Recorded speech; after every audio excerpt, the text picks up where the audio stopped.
Hello students, welcome back to our grammar class. Myself Mansi Devnani. Today we are going to start a new chapter, lesson number 20, if clauses. Study the following sentences carefully and note the use of verb forms in them. If he comes, I shall help him.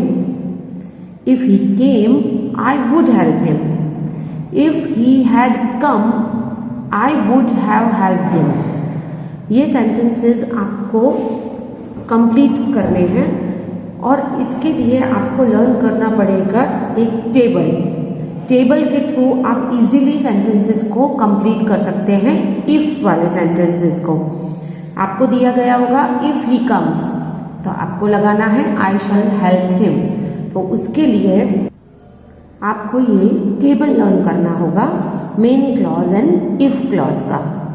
C here, the horse will kick if you go near it. अब आपको दिख रहा है the horse will kick, तो will plus V1, उसके साथ क्या लगेगा V1। That means if you go near it, go हमारा लगा V1। Next, the horse would kick if you went near it. तो देखो यहाँ पर जब वुड प्लस V1 होता है तो हमें इफ क्लॉज में V2 फॉर्म लगा देना है, if you went near it. The horse would have kicked if you had gone near it. So देखो यहाँ पे would have gone, would have kicked V3, तो उसके साथ लगाना है हमें had plus V3, that is had gone. If you had gone near it. If you work hard you will get good marks. So देखो इफ यू वर्क हमारा V1 है, you will gate will plus V1, देखा will plus V1, will get good marks. If you worked hard V2 form worked, तो उसके साथ क्या लगेगा would plus V1, तो you would get good marks, would plus V1 is get. If you had worked hard, यहाँ पर had worked hard, तो उसके साथ लगेगा would have plus V3, that means you would have got good marks. Get का V3 got, और उसके साथ लगेगा would have got. I shall bring a toy for you if you go to the market. देखो I के साथ यहाँ पे शैल लगाया है, तो विल शैल आप कुछ भी लगा सकते हो। I shall bring a toy for you if I go हो गया हमारा V1, go to the market. I would bring a toy for you, would plus V1, bring a toy for you if I went to the market। तो यहाँ पर if में हो जाएगा V2 form, that is went, go का हो गया went, V2 form. I would have brought toy for you, would have brought, देखो bring का हो गया V3 brought, toy for you if I had gone, अब go का V3 हो गया gone, और उसके साथ लगा had plus V3, that is had gone to the market। okay, let's solve the exercise, तो आपको ज़्यादा पता चलेगा। complete the following sentences।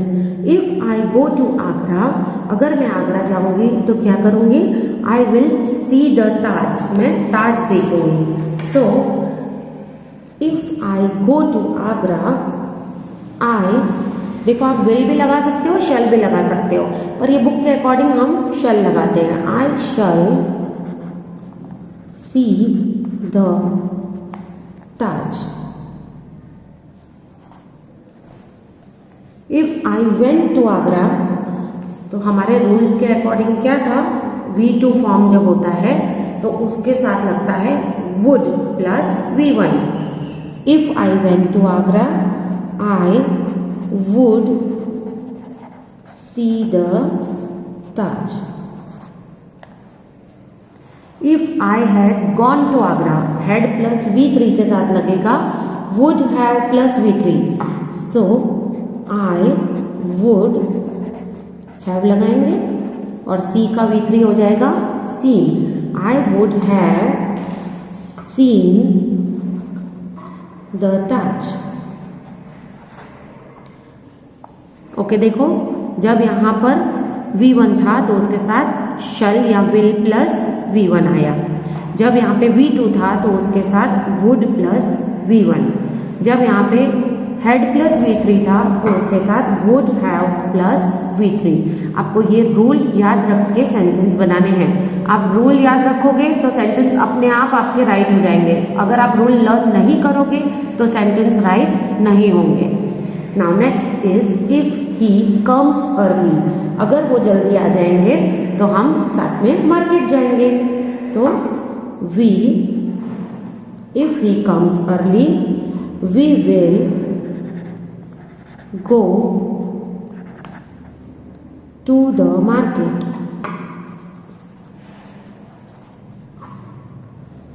if he came early, अब यहाँ पे V2 हो गया came, तो हम क्या लगाएंगे we would go to the market।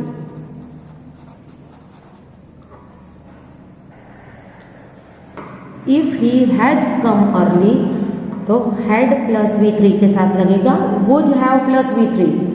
We would have, go का V3 हो जाएगा gone.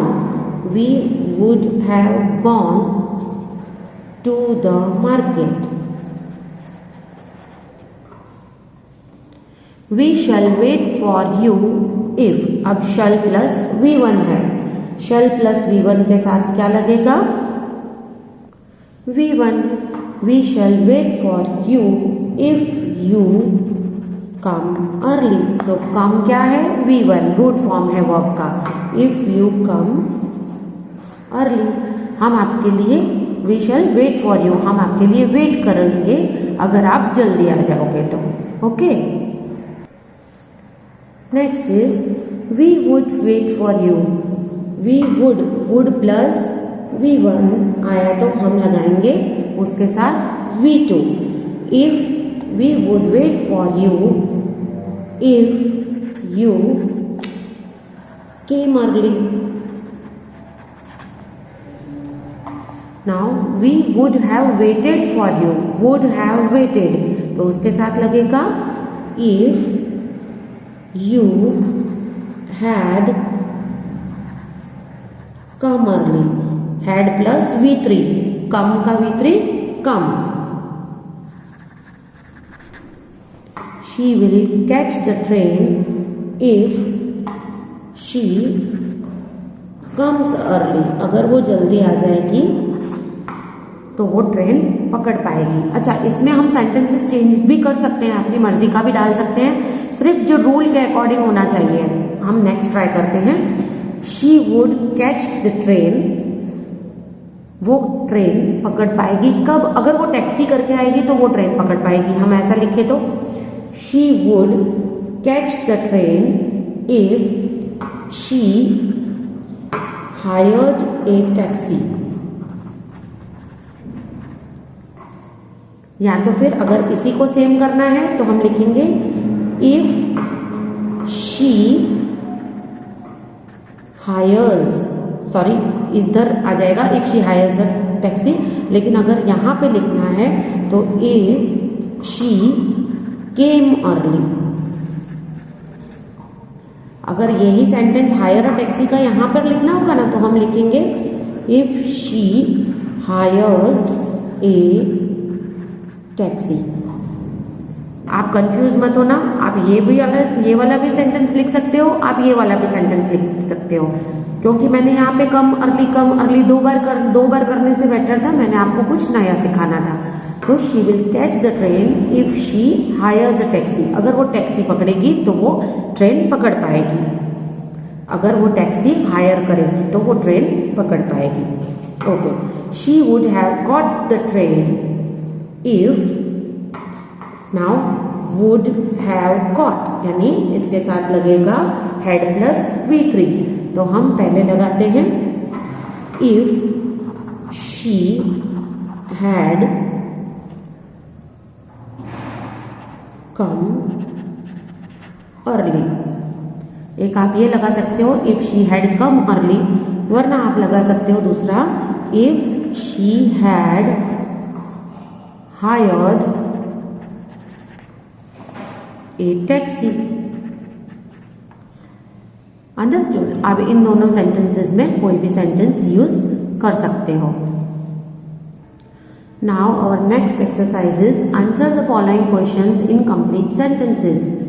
Will you go to school if the bus doesn't come? अगर बस नहीं आएगी तो क्या आप स्कूल जाओगे? तो यस, हम स्कूल तो जाएंगे। Yes, I will go to school if the bus doesn't come। जब हम yes लगाते हैं ना तो सेंटेंस में कोई चेंजेस करने नहीं होते, only we will write yes here, you का हो जाएगा I. Now would you eat and drink all the time if you were a king? अगर आप राजा होते तो सारा दिन खाते पीते ही रहते, तो ये तो गलत है ना, राजा सारा दिन सिर्फ खाता पीता थोड़ी ना है। तो हम लिखेंगे नो। नो आई, यू का हो जाएगा आई, वुड का हो जाएगा वुडंट, क्योंकि हमने नो में सेंटेंस किया इसीलिए वुड का वुडंट किया। यहाँ पर येस था इसीलिए आंसर पॉजिटिव में आएगा, तो हमने यहाँ पे वुडंट विलन वोंट नहीं किया। सो यहाँ पर वुड का वुडंट हो जाएगा क्योंकि हमने आंसर नेगेटिव में बनाया है। No I wouldn't eat and drink all the time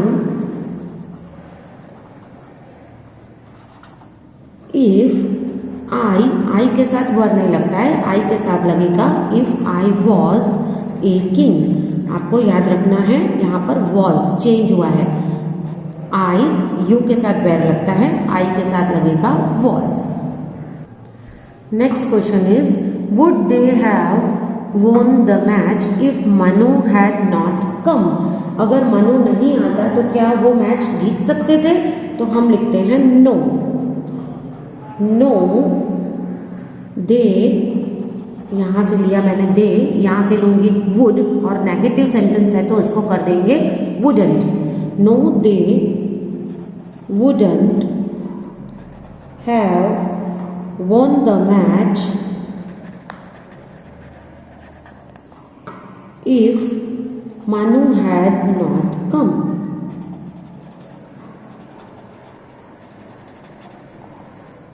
Next is will she pass the exam if she doesn't work hard? मेहनत करे बिना वो क्या एग्जाम पास कर लेगी? तो answer will be no. No she, अब देखो नेगेटिव है तो हमने विल को बना दिया वोंट।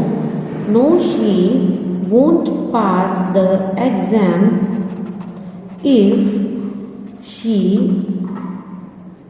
Doesn't work hard. अगर वो मेहनत नहीं करेगी तो एग्जाम पास नहीं कर पाएगी। Now next is would you fly to her if you were a bird? अगर आप बर्ड होते तो उसके पास उड़ के चले जाते? तो answer is yes I would, you का हो जाएगा आई और वुड का वुड रहेगा क्योंकि ये पॉजिटिव सेंटेंस है। पॉजिटिव सेंटेंस कब होता है? जब यस लगाते हैं, और नेगेटिव सेंटेंस कब होता है? जब हम नो लगाते हैं। Yes I would fly to her if, again you का हो जाएगा आई और आई के साथ यूज होता है was, if I was a bird। Okay, with this your lesson is completed. I hope you have understood well. Thank you.